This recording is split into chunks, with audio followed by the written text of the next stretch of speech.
I first want to thank all of you, and I mean all of you, for coming here this evening to honor William. It means very much. I forgot to be public. William was my best friend, my lover, my soulmate. His smile would light my day. Left with memories, I mourn for his return to the here and now. This is not to be. He was the love of my life. William filled these last few years with that love, more than can be measured. I was privileged to share those final years with him, and I mean privileged. Years that were perhaps his most vulnerable. Years that were sometimes hopeful, sometimes frustrating, and yes, full of drama. The William I knew was a complex man, a man of prison. He was caring, giving, thoughtful, witty, talented, wooing, charming, and magnetic. All of those things and more. William was a dreamer as well. He would dream that he had the money to build a baseball stadium for minor leagues in the Boston area. Something that all could afford and enjoy. He would say that baseball was the perfect game. He dreamed that success would come his way so that he could put peoples to work. That was very important to William. One could never leave it there until all the credits were finished. William always commented, "Look at how many it took and how many jobs were created." William also loved music. He loved Beth Hart's My California, Moonlight Sonata, theme from Inspector Morse, The Who, and Elliot Goldenthal, amongst others. William was so versatile. William always wanted to be part of the family, so mine eagerly adopted and loved him. They considered him a father and grandfather. William loved that. We'd stay at Danford's Inn while visiting. How I wish we still could. It makes one realize that we must live in the now and recognize each day as precious. As you know, William was a master at his craft. He always insisted that a good commercial must have an idea. One could always tell if it was a Gove commercial. William went beyond the commercial world into screenplays. He was in the process of writing a new screenplay, Joan, an American Revolutionary, while waiting for the ripple effect to begin filming. It would have been epic. A 3-hour movie that would have seemed like minutes. His storyline was that incredible. He was also writing his life's memoirs. William was a raconteur who could tell a story like no other. While in the process of writing his memoirs, he would sit in the dark and think. It was that thinking, with a bit of redlining, that gave birth to his creativity. His memoir, Diary from a Dead Man, seems all too prophetic now. Bob Dio has graciously agreed to read a short piece from chapter 1. It is truly in William's style.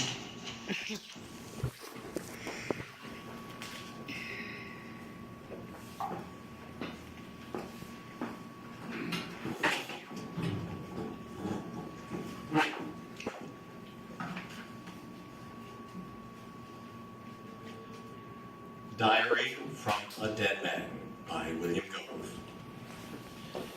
This diary has precious few entries that are less than true, which is to say, bold-faced lies. Like every diary, most of it is true, however, warts and all. Names have been disguised to protect the identities of those who were crazy enough to offer me a ride down life's highway. None of you will get out alive. All my life, I never suffered from good luck. The vision went blurry and then black. No white light approached from a dark tunnel, at least not in my case. If there is a magnetic discharge from the dead upon death, I didn't experience that either. When I did one, and prayed for it, was not to become an apparition. No evidence of it yet. It pays to petition sometimes, polytheist I. When I was alive, I was morose, mostly. Wednesday's child is full of woe, my mother constantly told me, until I believed it. I remember well the day I turned officially old. It wasn't pleasant, but my death was.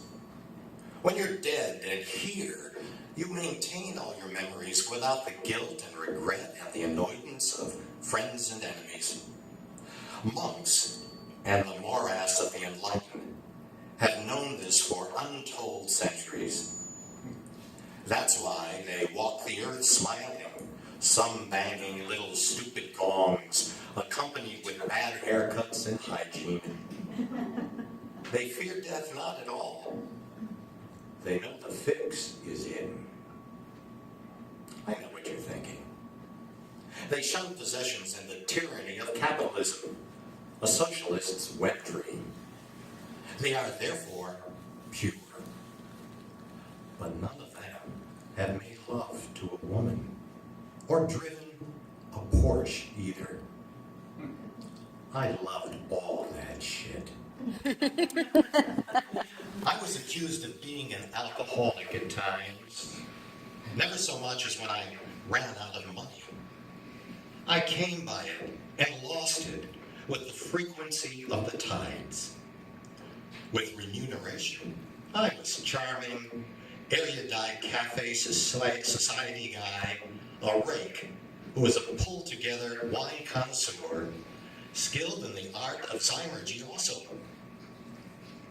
When the checking account dwindled, savings account not replenished fast enough between gigs, and the credit cards runneth over, I had fucking drunk on my forehead coming and on my tail end going. Turning old. You wake up one nondescript day, and suddenly you're faced with it. Thoreau had it mostly right. Most men do live lives of quiet desperation. Henry was an optimist. As a young man, I was forced to succumb to concession, compromise, and censure. I'm dead now and don't give a shite. I was a bad boy, and a good one, depending on a point of view. But that's why I'm here, isn't it? The big P, and all the judgment that goes along with it. I pray the scale tips my way in death, because it sure didn't in life. If my life were not so poorly planned and executed, you would be scant interested in reading about it. When you shit the bed, you go to a wait station more accurately. One waits for reassignment. The heaven or hell we've all heard about and contemplated, we were to believe near instantaneous sentencing. But the big P is a big place, and there's no constitution, no speedy trial. Think of it as an excruciating stay at the clinic waiting for your test results. Many damned and celebrated souls have clutched the ticket for thousands of years here, praying the right column gets punched. Now, it's a known fact on Earth that there's a hell of a lot more deceased than alive. 51% more. Wars, disease, pestilence, acts of God. More on her later. Keep the turnstile forever rotating horizontally. Are we humans alone in the universe? Not on your life. There's certainly racism on Earth, but it's advanced, big bangism here. We're not encouraged to intermingle, but we do. Like sneaking off to the barn with Mary Jane Rottencrotch when you were 16. A much different language is used, not Latin-based, the way I communicated when I was alive, but thought-based. Much thinking goes on in this extraterrestrial asylum. It gets loud at times. You might imagine we all go around contemplating the universe. We are the universe, steaming here and about, trapped in saline-infused lava like caviar. You've probably deliberated on the Supreme Being and wondered what he might like. As I mentioned, the he is a she, or more accurately, being the Supreme Being. The entity can come to you in any form. Think of something. The deafening thought of police encourages. I conjured like a Somali on crank. The quintessential femme fatale, I bet. The heavenly body type with celestial orbs, please. Heels, no flats, thank you. And despite my sins, I was so granted. God is Selma Hayek and 4-inch Jimmy Choos.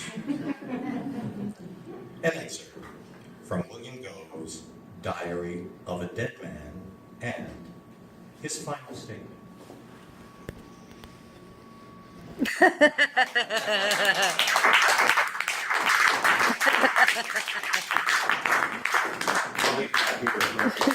That's great. Bob, is there an opportunity for all of us to say something? They're coming right to you. All right, great, thanks. And as a matter of fact, that was my next paragraph. And now, and let me read it since I wrote it. And now, if anyone would like to come up here and say a few personal thoughts about William, please raise your hand so we can do it in an orderly fashion. And please keep it to about 2 minutes or so because we love to eat shortly. I will. So, with anybody out here, I can't see you also. Would any, come on.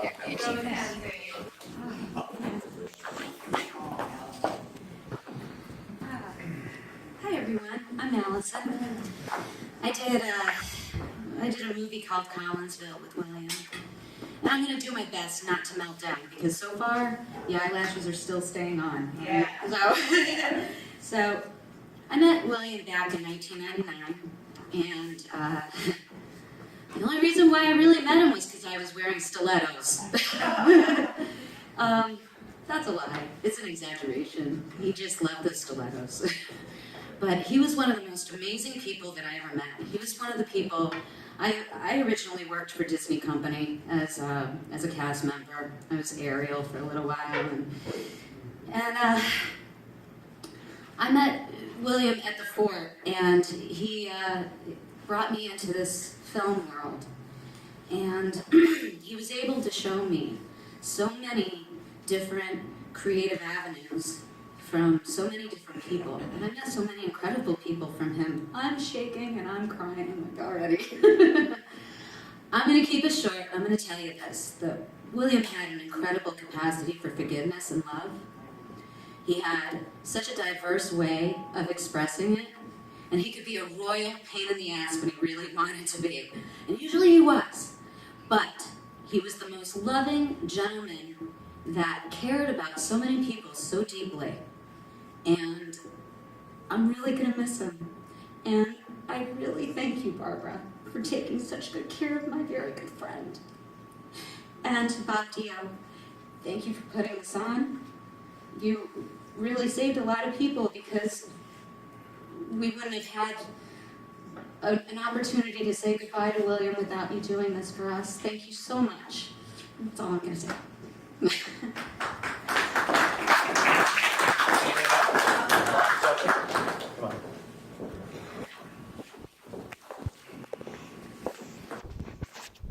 So I met William right after I started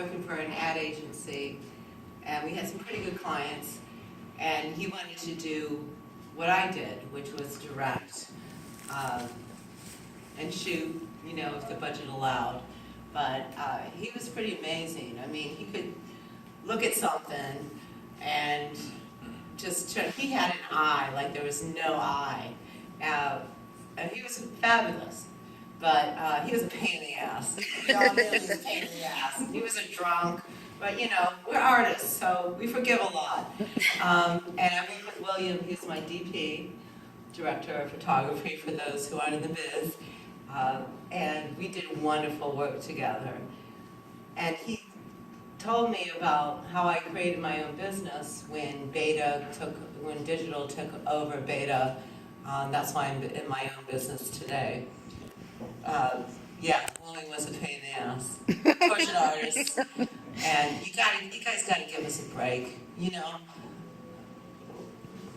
We suffer, we don't get paid, we love our art, and we drink too much, we smoke too much, we blow too much, whatever it is. We do what we do, but our art is always foremost, and see, obviously I would drink too much. I miss you, William. You were a pain in the ass. And you tortured friends and you tortured me, but you did good work, and I've got that to remember you by. And I look at everybody around and everybody has different stories, but everybody knows he was a good artist. He was damn good what he did. So just remember that. Remember Nicely that. said. Go William. Go William, Carol.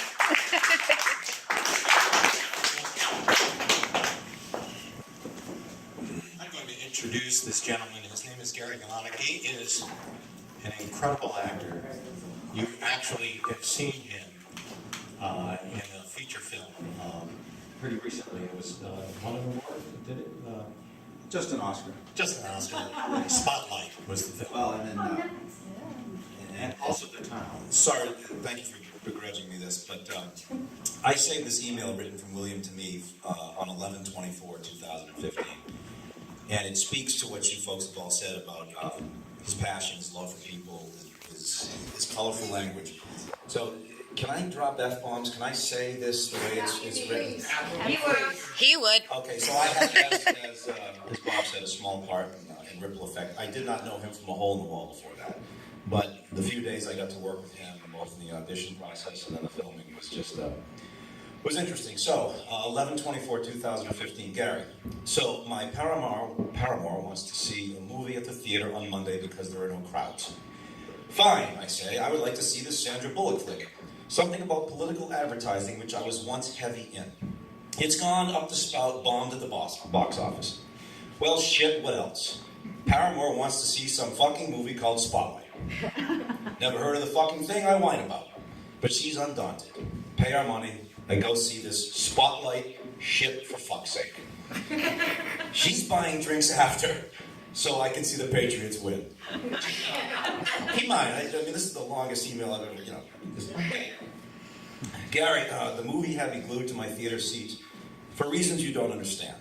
I'm a lapsed Catholic, never beckered by a priest, but my knowledge and involvement goes deep. But this is not the meaning of my email to you.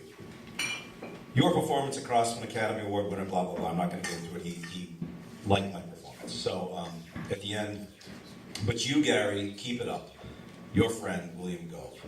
And I don't save, everything everybody sends me, but I'm like, damn, this guy took the time to write this email to me because he was proud of me and because we worked together. And I can only imagine you folks have known him a lot longer than me, have a lot more of those. But I thought that was pretty cool. So I just wanted to share it with you. Thanks.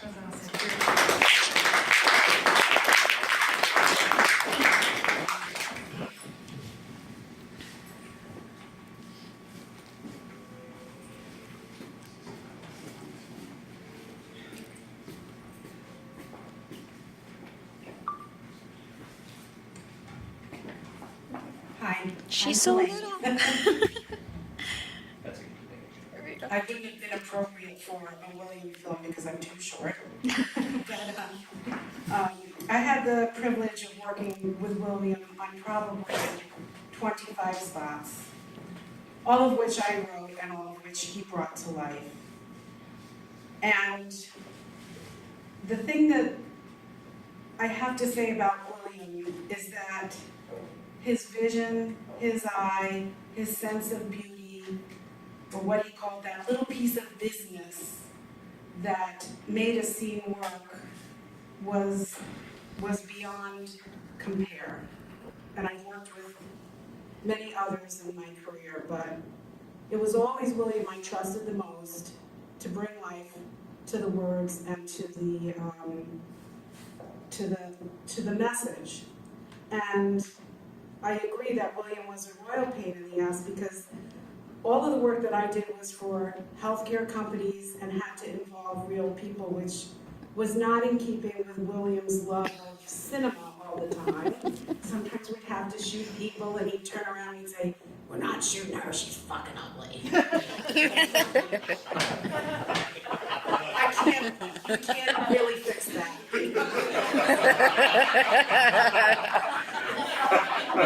And often he would say it in a voice loud enough for the person to hear it.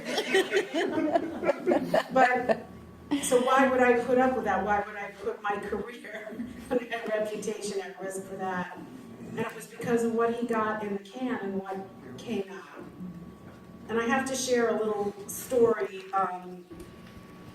I was working on, I wrote a script for the merger of two hospitals that I worked for. They were coming together and like launching a new name and a new brand and all of that stuff. And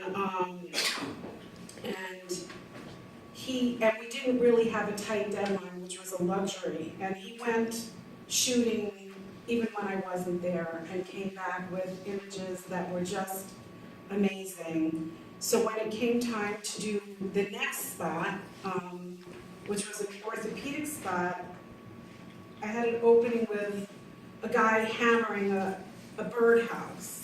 Well, for 3 months, we looked for the birdhouse. We went on Saturdays, we went at night, we went to farms, we went to factories, we went to a birdhouse place. And there was no birdhouse that fit William's image of what a birdhouse should be. So we're going right down to when it films, and he looks at me and he says, "Does it have to be a birdhouse?" I'm like, no, just somebody hammering. Let's just find something you like, because even though it was my spot, he didn't like that birdhouse, and it wasn't happening. And he wound up finding somebody reupholstering a piece of furniture, which worked just fine. So William, wherever you are, you've taught me much about the beauty in motion, and also that it doesn't ever always have to be a birdhouse.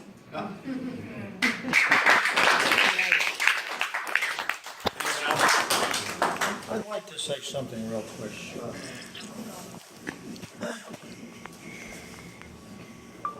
I'm Jack Kennedy. I'm an old friend of Williams, and I sell olive oil for a living. I'm pretty good at it, and I think I'm reasonably dramatic, and that's why I'm good at it. It's olive oil, you know. And what I wanted to say tonight is, being associated with William for the last, quite a few years, just being around the movies, you people that are in the movies are acclimated to it, but for those of us that are not, or are tangent to it, just being around the movies is very exciting. I recently had a visit with a doctor, first one in 7 years, and she said to me, "Are you depressed?" And I said, "Well, no, I don't think so." She said, "Well, I've been interviewing you now." She's a very good doctor. She believes in a long interview. She says, "The only time you ever appear to be excited is when you told me that you helped Mr. Neeson with the Michael Collins movie, and that you're involved with some people that are trying to do something serious with a movie. Your eyes lit up." So I said, "Well, it's interesting stuff. It's great stuff. Even if you're not actively involved, but you're in the tangent." I was with William during the periods where they was trying to get financing, and there was some hope, and then there was some reversal of hope. And we'd go out drinking, and all we ever talked about was the movies. And of course, he was a brilliant analyst of the movies. I'm also enjoy dissecting a movie and for its good parts and bad parts. So our evenings drinking, we're not talking about sports and some of the other barroom sort of things that people do. But it was really great, interesting stuff, and it was exciting. And I had kind of a selfish reason to want to help William any way I could. I wrote a movie called The Old Country, and William knew how I went around New York selling it and how I met influential people. And he respected that. He thought I had a great talent for that. Not everybody understands that. And if he was successful with the ripple effect, he promised me we'd go to Ireland and do The Old Country. So there was a lot of real interesting stuff going on. William was a great guy. He was somebody you could enjoy just being with, or you could get pretty deep conversation, either way. I called him right to the end to see how things were going. Always still hopeful that things would move forward, as I hope they do now. But just being involved at all is very exciting. And I personally am going to miss William terribly, and I know all you people will too. Thank you.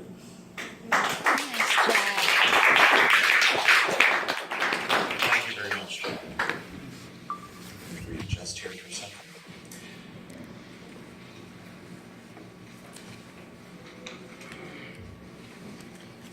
And now, a few closing thoughts from me.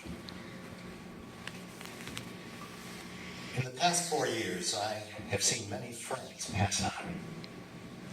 It seems like I'm producing more memorial tributes than directing mainstream plays, commercials, or films. When you get to be of a certain age, that seems to be the track we must follow.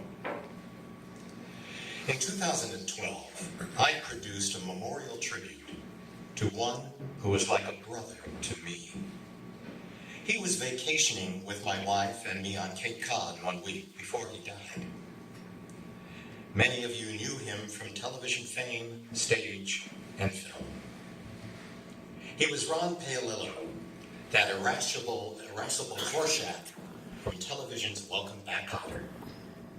I produced his tribute in New York City with his close friend, celebrated Broadway, film, and television star and actress Tyne Daly as host. Johnny T. Travolta, Gabe Kaplan, Mr. Carter, Lawrence Hilton Jacobs, Boom Boom Washington, and the late Marcia Strassman were all there in spirit with eloquent letters of tribute. Many Broadway actors, agents, producers, family, and friends attended. I produced it out of love for Ronnie, as now I produce William's memorial tribute out of a closer friendship and a sense of loyalty. I must take this opportunity to let you know I did not do this alone. Dan and Maria McNamara were there for Ronnie and me in New York City. They helped me produce a wonderful video tribute to Ron. And now tonight, they are here with me again, helping behind the scenes, creating the music tracks you hear tonight, and rolling up their sleeves as they help to set up and break down in tribute to William Gove. And how can I ever forget the bond that Kwame Bono, I'm going to call you Bono because you're Bono, Buono, and you're also very good, which is what Italian is for Bono. And I forged a very close relationship with Comey, and together we put this tribute together. It was Comey who linked me up to the Bing Art Center, and it was Comey who took William Gove's video clips and assembled them into a reel that you will see later this evening. And finally, a big thank you goes out to Jim Mattingly from Mattingly Graphics for his help in printing signs and photographs and also working behind the scenes here tonight. Thank you, Jim. And I bow my head in gratitude to Jonathan and Lisa Kroc from the Vienna Historic Inn and Restaurant in Southbridge, Massachusetts, for jumping in and providing the wonderful food and beverages you see tonight at cost. Nicely done. And to Barbara McCarthy, we all here, Barbara, thank you for being there for William Gove when he needed it most. And to Yeah. Allison Trudeau, who shared so much of William's life with him, and he with her, at an earlier time. And finally, a big thank you goes out to Brian Hale for allowing us the privilege of holding this memorial roast at the Big Art Center. And now just a few housekeeping words. If you haven't seen or done so yet, the art gallery to the right of the front entrance holds the ashes of William Gove. This memory room is set aside for you to pay your respects and private thoughts to William. You will also find in there a jar for donations to Barbara McCarthy. William had no life insurance or any other funds set aside for final costs. Barbara had to spend over $1,300 out of her own pocket to have William cremated. If you can, please donate whatever you can in order to assist in Barbara's financial time of need. Again, I thank you all for coming tonight, bearing witness to William's life and paying tribute to his death. Now, one thing William loved most was a party. That's right. And that is what we're going to give him now. Food, wine, and soft drinks will now be available. And dessert in the form of a large cake is provided by Allison Trudeau in loving memory of William Gove. And lastly, we invite you to join us in this room at around 9 p.m. or so that we can play many of the television and film productions that William Gove directed and produced. This event will conclude at 11 p.m. or until he throws out. Enjoy the rest of the evening. Thank you.